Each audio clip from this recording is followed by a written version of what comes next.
1994년 1월 15일 눈이 하얗게 내려앉은 아침이었습니다. 청주에 있는 한 철물점 사장 부인이 야적장에 쌓인 눈을 쓸고 있었습니다. 그런데 전에는 보지 못했던 물건이 있는 겁니다. 이게 뭐지? 하고 들춰봤는데 아주 혼비백산에서 달아났습니다. 왜요? 뭐가 있었나요? 젊은 여성의 시신이었습니다. 어우, 머리에는 비닐봉지와 청바지가 씌워져 있었고요. 양손은 찢어진 속옷으로 묶여 있었습니다.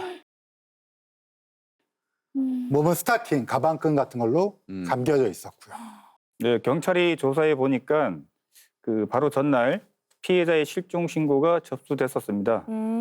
처제가 연락이 안 된다, 납치된 것 같다.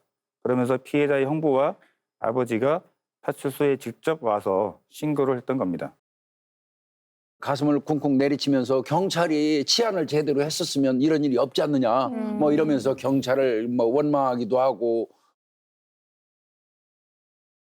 그런데 그 어찌된 일인지 단 한 사람만 무덤덤했다고 합니다. 피해자의 형부였습니다.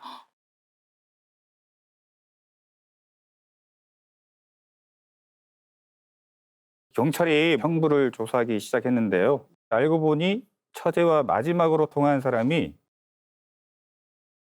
형부였습니다. 근데 통화는 할 수 있잖아요. 피해자 형부도 그렇게 얘기해요. 내가 뭐 통화한 건 사실이지만 내가 처제를 죽인 건 절대 아니다.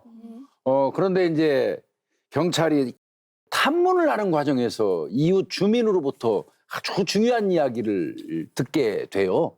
그 형부의 집에서 아침까지 물을 뿌리는 소리가 계속 들렸다. 즉 말하면 밤새 뭔가 물을 쓰더라 하는. 경찰이 욕실을 정밀 감식을 했었습니다.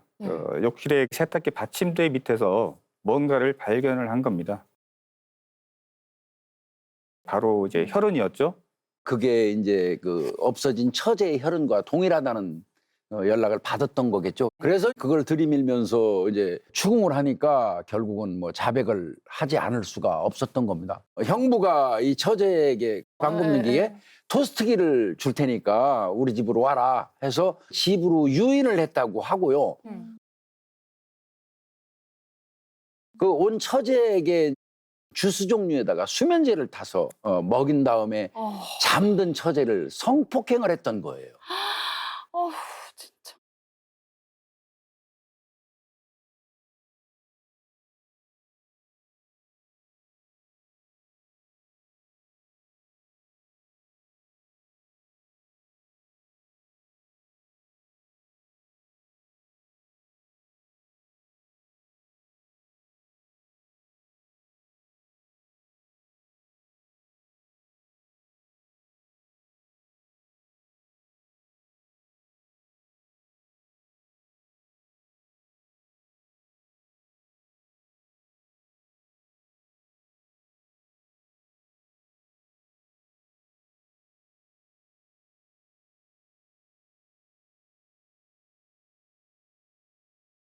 아니 근데 어떻게 처제한테 이게 정말 이게 몹쓸 이거 욕도 아깝습니다.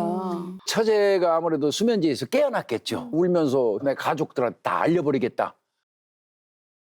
그러니까 이 범인이 처제의 머리를 둔기로 4번 정도 내리쳐서 기절시킨 이후에 목을 눌러서 살해를 했던 겁니다.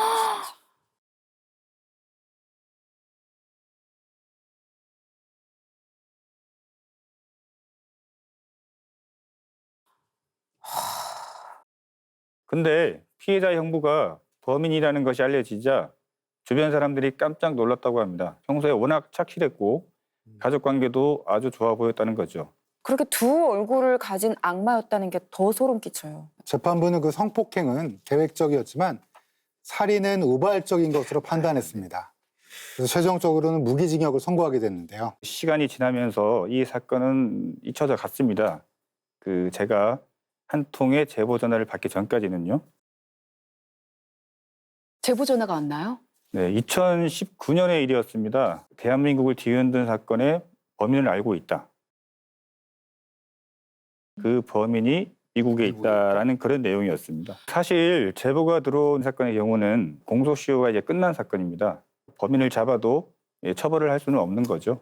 공소시효가 지났지만 누군가가 범인으로 의심받고 있으니까 확인을 꼭 해야 됩니다. 발신처도 미국이었고 범인이 미국에 있다는 제보여서 어떻게 수사를 해야 하나요?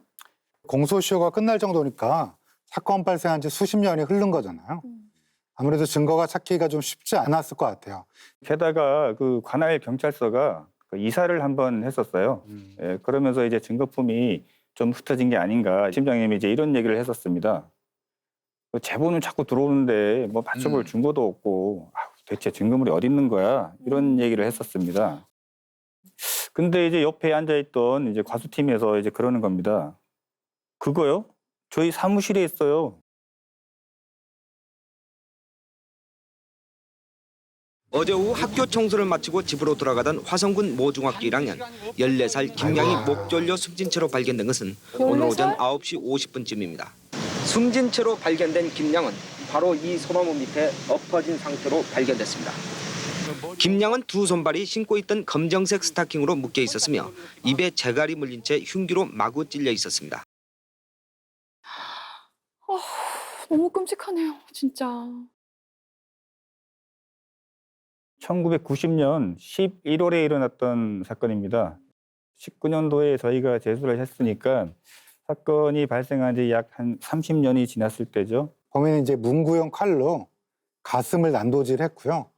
스타킹과 블라우스로 목을 졸라 살해했습니다. 근데 또 이게 여기서 끝도 아닙니다. 이 흉악한 범인이 저질렀을 거라고 생각되는 사건이 무려 10여 건이나 더 있어요. 경기도 화성군 부녀자 연쇄 살인 사건이 미궁에 빠진 부녀자 가운데 연쇄 피살 사건의 범인은 오리무중인 가운데 1986년 9월 첫 사건을 시작으로 6년 동안 경기 화성 등지에서 발생한 10건의 연쇄살인 사건. 그러면 이 사람은 연쇄 살인범인 거네요? 당시 저희가 찾은 증거품 상자는 그 김민서 양 사건을 포함해서 총 7개였는데요. 바로 증거를 추려서 국가수에 의뢰를 했습니다.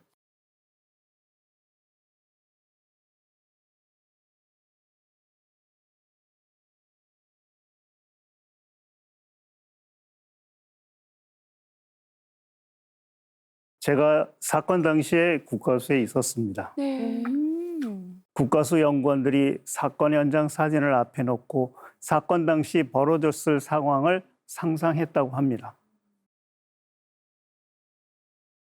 그리고는 피해자의 속옷을 눈여겨봤는데요. 많은 저항이 있었을 터이니 그렇겠지. 범인의 흔적이 분명 어디에 조금이라도 남아있을 거라고 여긴 겁니다. 조심스럽게 피해자 속옷의 의심 부위를 잘라서 DNA 검사를 시작했는데요. 결국 30여 년 전 의류에서 네. DNA를 추출해냈습니다. 그럼 이제 범인이 누군지 밝혀내야죠. 김민서 양의 유류품에서 나온 DNA 결과를 바로 국가수 연구원들이 범죄자 DNA 데이터베이스와 대조를 했었습니다. 어떻게 됐나요? 국가수에서 저희 미디어팀으로 연락이 왔었습니다. 네.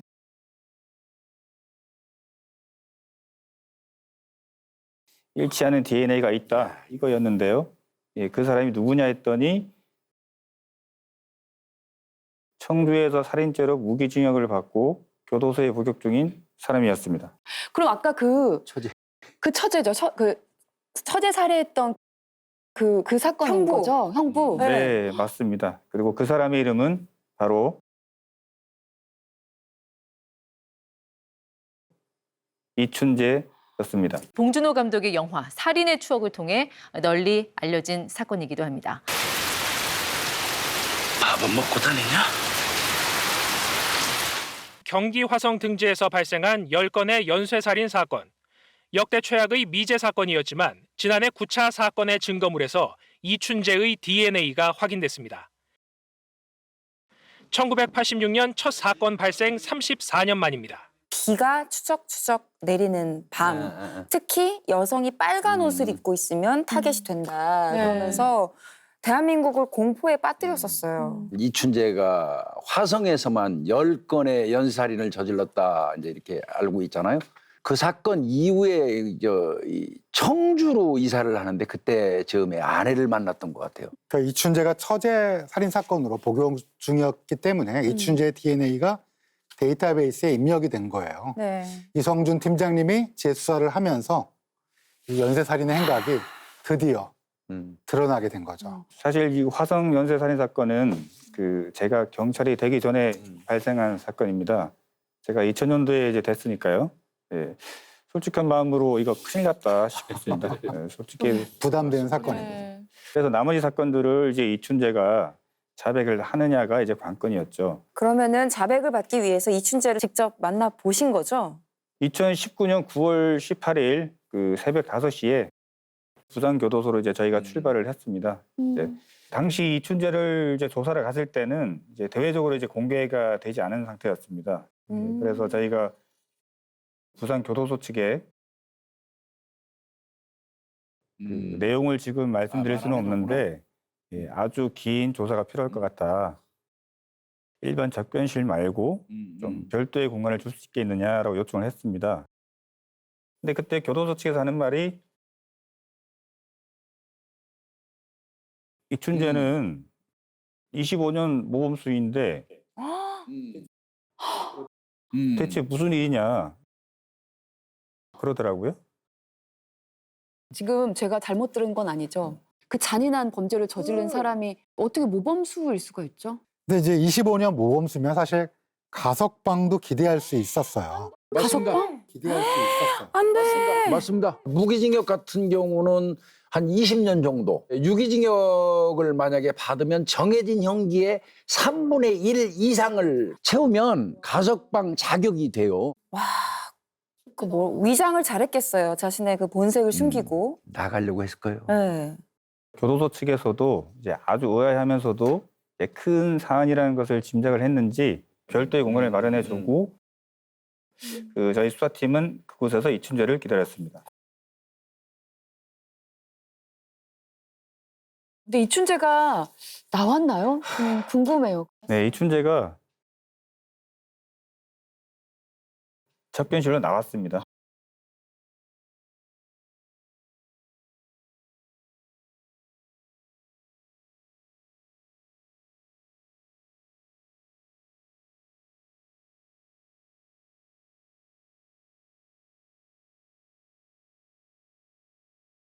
수감자 사진이에요.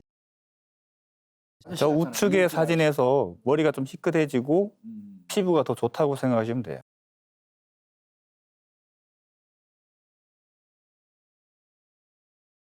아주 담담한 표정으로 나왔습니다. 경기도에서 이제 부산까지 형사들이 내려왔다는 걸 이춘재가 접견 전에 알았을 거잖아요. 아마 마음의 준비를 했던 것 같습니다. 그리고 이제 경찰이 자신에게 뭐 어떤 얘기를 할지 되게 궁금했을 거고요. 이춘재 같은 경우는 2011년도에 그 교도소에서 네. DNA 채취를 한 것 같습니다. 그러면 이제 당연히 언젠가는 경찰이 나를 찾아올 것이다. 이런 생각은 아마 하지 않았을까 싶어요. 저한테 이런 말도 했었습니다. 형사님, 근데 생각보다 늦게 오셨네요.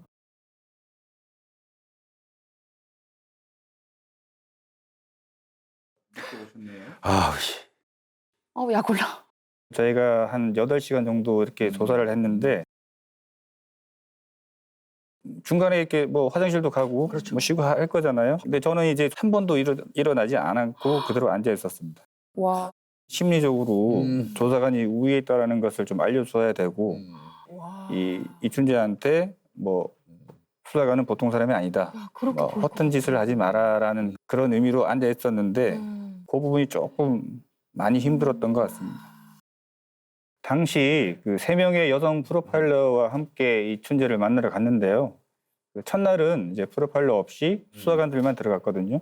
우리가 왜 왔을 것 같냐 이런 식으로 떠보다가 이제 그 조사 말미에 화성 사건 때문에 왔다라고 얘기를 했어요. 예, 그러니까 이춘재가 내가 거기 살기는 했지만 그거 몰라요. 네, 그러더라고요. 일단은 발뺌을 하네요. 접견실 밖에 프로파일러 3분이 있었어요. 모두 여성이었는데 그 이춘재가 힐끔 이제 보더라고요.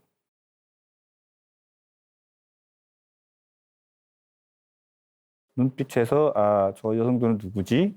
이렇게 이제 호기심을 느끼는 게 막 전해지더라고요. 교도소에서 뭐 20년간 복역하면서 여자 만날 일이 있겠습니까? 좀 신기하기도 하겠죠. 프로파일러가 이렇게 투입이 되면 범인들하고 어떤 이야기들을 해요? 처음부터 사건 얘기로 바로 진입하지는 않아요. 좋아하는 음식 있어요? 감명 깊게 본 영화 있어요? 뭐 네. 이제 수작이라고 그러는데 그렇게 하다 보면 서로 공감대, 이른바 얘기하는 라포가 형성이 돼요. 네. 그러면서 이제 이 수사에 어떤 도움을 주는 그런 방법으로 진행이 됩니다. 근데 이제 이춘재가 프로파일러와 대화를 하는 게 아주 좋았던 모양이에요. 제가 조사할 때는 묻는 말에만 이제 무뚝뚝하게 대답을 했는데 이제 여성 프로파일러와 대화를 할 때는 뭐 웃기도 하고 뭐 농담도 하고 막 그랬어요.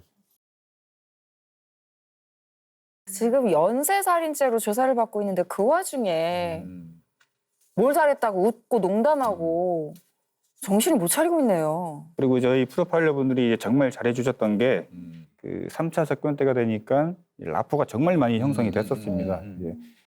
이제 이춘재가 자백에 대해 고민하는 뉘앙스로 이야기를 했거든요. 내가 8차 사건 얘기해 줄까요? 내가 얘기해 주면 뭐 승진에 도움 돼요?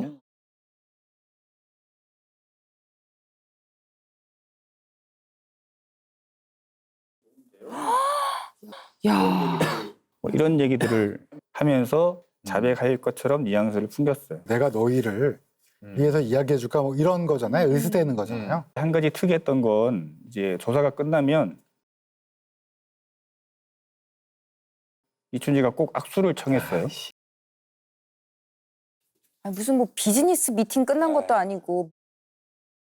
근데 이제 저하고만 악수를 하는 게 아니라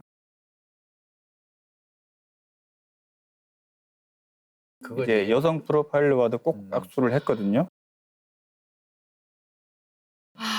이제 근데 이제 그게 느껴지잖아요. 그치. 이게 그 인사로 하는 악수가 아니구나.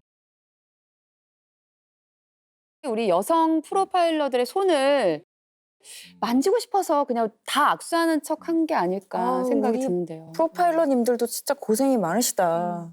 저희가 금요일에 조사를 마치면서 이춘재한테 자 월요일에 오겠다.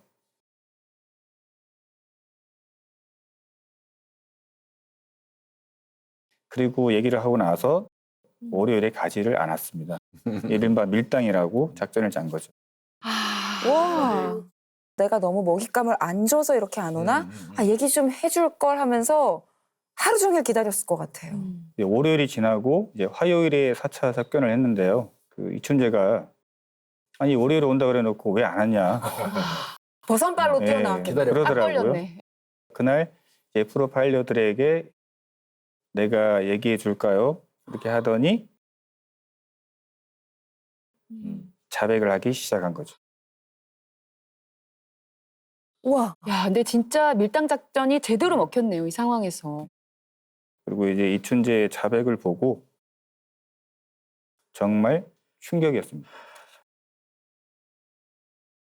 이춘재가 그 종이와 펜을 달라고 하더니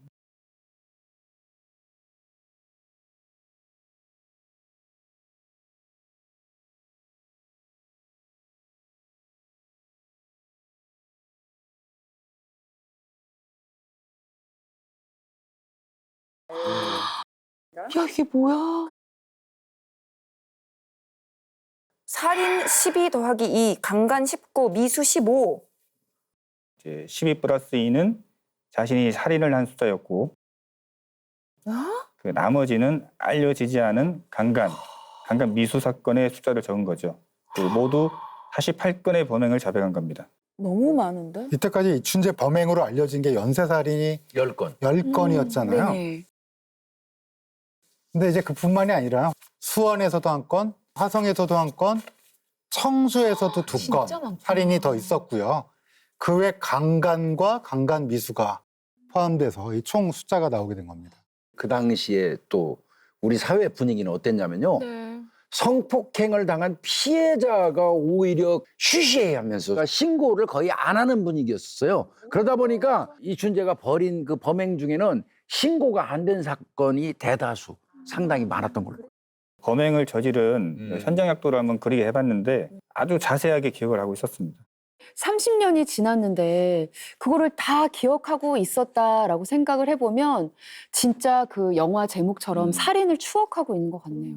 감옥에 있는 동안은 이춘재가 범행을 못 하잖아요. 그때 자신이 했던 범죄를 떠올리면서 범행 충동을 억누르지 않았을까 싶기도 해요. 잘못한 걸 반성하는 기색, 뉘우치는 기색이 있던가요? 유족들에게 미안하다. 뭐 이런 식으로 얘기를 해요. 얘기를 하는데 반성하는 표정이 전혀 아니었던 거죠. 표정이. 갑자기 자리에서 벌떡 일어나더니 자기 유연성이 엄청 좋다. 그러더니 손바닥을 이제 바닥에 짚고 그러는 거예요. 아주 관리를 좋은 거 열심히 먹으면서? 하고 있었습니다. 네. 가석방 준비하고 있었던 거죠. 프로파일러들이 이제 큰 역할을 해줬고요. 매번 이렇게 같이 접견하고 대화하고 뭐 악수도 해야 되고 말 같지도 않은 얘기 계속 들어줘야 되고. 네. 엄청 힘든 시간을 보냈죠. 이춘재의 범행 동기는 변태적인 성욕의 해소, 왜곡된 성적 환타지 때문인 걸로 알려져 있습니다. 그리고 가학적 통제 욕구죠. 누군가에게 고통을 주면서 내 마음대로 지배하려고 하는 겁니다. 살펴보니까 이춘재의 범행이 폭발한 게 1986년도부터거든요. 1986년 1월에 전역을 하거든요. 네. 그리고 한 달 후인 2월에 첫 범행으로 성폭행을 저질렀습니다. 아, 그럼 군대에서 무슨 일이 있었던 거 아닐까요?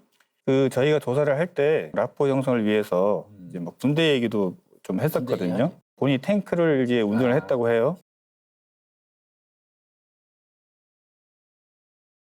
그 제일 선두에 서서 나머지 탱크들이 자기를 따라오고 이러한 것들이 너무나 좋았다고 해요. 거기서 엄청난 쾌가 물렸겠다고 이런 얘기를 했었거든요. 그러니까 이춘재는 군대에 가서 탱크 조종수라는 중책을 맡으면서 스스로 굉장히 만족했던 걸로 보여져요. 다시 말해서 이춘재에게 어떤 사회적인 역할이 있을 때는 인정 욕구가 충족되는 겁니다. 군대 전역 이후에 이제 수년에 걸쳐 연쇄 범행을 저지르다가 우연한 기회로 포크레인 기사로 일을 했다고 합니다. 탱크와 포크레인 뭔가 좀 연결성이 있죠. 이때 직장에서 아내를 만나서 결혼을 하고 아이를 낳기도 했고요. 그런데 이 무렵에는 이춘재가 범행을 저지르지 않습니다.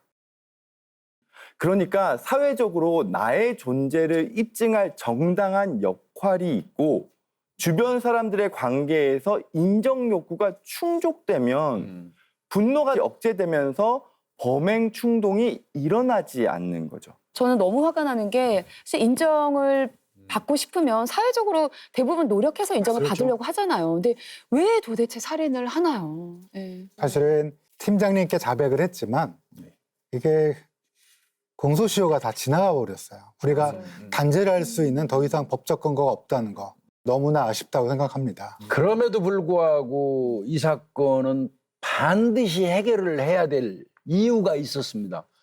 비록 법에 의해서 재판정에 세울 수는 없지만 그래도 끝까지 경찰이 추적해서 이런 악랄한 범행을 저지른 사람을 반드시 검거해가지고 국민들 앞에 세운다는 개념은 명백히 있는 거니까요. 사실 뭐 해결했다기보다는 뭔가 이제 과거를 정리했다라는 그런 느낌이었습니다. 근데 정말 지금까지 너무 많이 눌러갖고 참아오셨잖아요. 특히나 이춘재한테. 이춘재한테 한마디 하시면 진짜 좋을 것 같아요. 이춘재한테 제일 화가 났던 게 반성을 1도 안 하는 부분 때문에 늘 형식적으로 뭐 피해자들한테 뭐 미안하다, 유족들한테 죄송하다. 근데 영혼이 없는 거죠.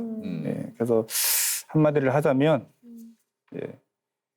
진심으로 뉘우치길 바란다.